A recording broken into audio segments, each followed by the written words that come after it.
Hello, my name is Sushil Rao and I work for the Times of India newspaper in Hyderabad.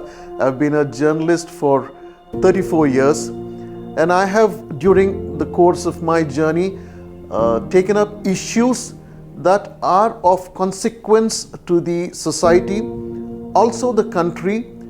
And I would like to narrate to you one incident where I was very closely involved in the rescue of 7 Indian seafarers who were held captive by pirates in Nigeria. Now, all these 7 Indians, they hail from different parts of the country, and 2 of them hail from Andhra Pradesh.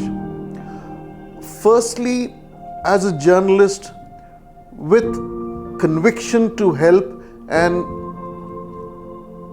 highlight people who are in need or in distress, bringing their matter to the authorities who can reach out to them is important. So here I had done a lot of reports about seafarers getting stuck in different countries, suffering, and the government of India reaching out to them and helping them. Specifically now, I would like to talk to you about one incident where some 20 seafarers were on board a ship, and this included 7 Indian seafarers, and suddenly, all of a sudden, there are pirates who are holding weapons. They get onto the ship. One of them is one of the seafarers is a person by name Sai Avinash Pucha. He's from Visakhapatnam. He was just 19 years old. He had done a course, and there he was on the deck of the ship. All right. And the most thing that he feared came true. He saw these 2 people holding guns coming onto the ship, and they were followed by another 4 people. They all come into the ship, and there's chaos, there's confusion in the ship. All of them run helter-skelter. They are all now in the engine room trying to hide from the pirates who are searching for them in every nook and corner of the ship. Now, the pirates are also smart. They know where they hide. So they go straight into the engine room, which is closed. They hold their guns there. They want them to open the door. They don't open the door, and they shoot. And one of the bullets hits this boy by name Sai Avinash. My focus is on the mentality of Sai Avinash, who, along with the action of the others, have put the entire crew in danger. Firstly, out of fear, you might want to fight the pirates, but how could you fight 6 pirates who are armed? So you have to give in a bit for that moment, because finally your rescue matters.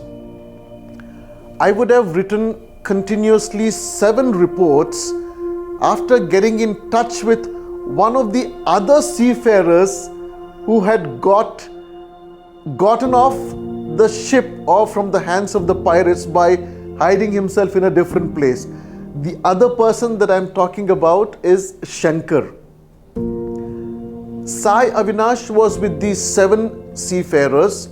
Now, these pirates, they took them into a forest area and hid them because they had demanded a huge sum as ransom from the ship owner. As a journalist, I was following this case very carefully, and you also had to be in touch with authorities in other countries, especially in Nigeria, and also the shipping authorities in the country.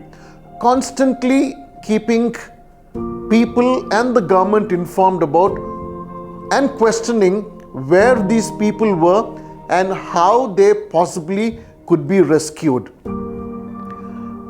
The seafarers thought that they probably would be released in 1 day or 2 days or 3 days, but nothing of the sort happened. One incident I would like to tell you about Sai Avinash. Situation was getting worse. There seemed to be no hope whatsoever. You can't fight pirates who are so very well armed. Now this boy, he had a plan. In some way, they communicated among themselves, and as you can see, this is Nigeria in the world map.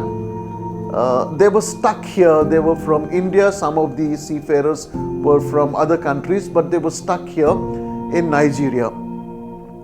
So Sai and the other seafarers made a plan.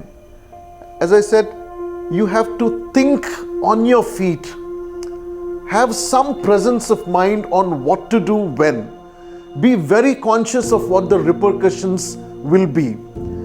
So Sai takes permission from the pirates. He says, I want to go to the toilet. He goes there and suddenly falls down. It was at this moment that the pirates came, and the pirates themselves started shuddering.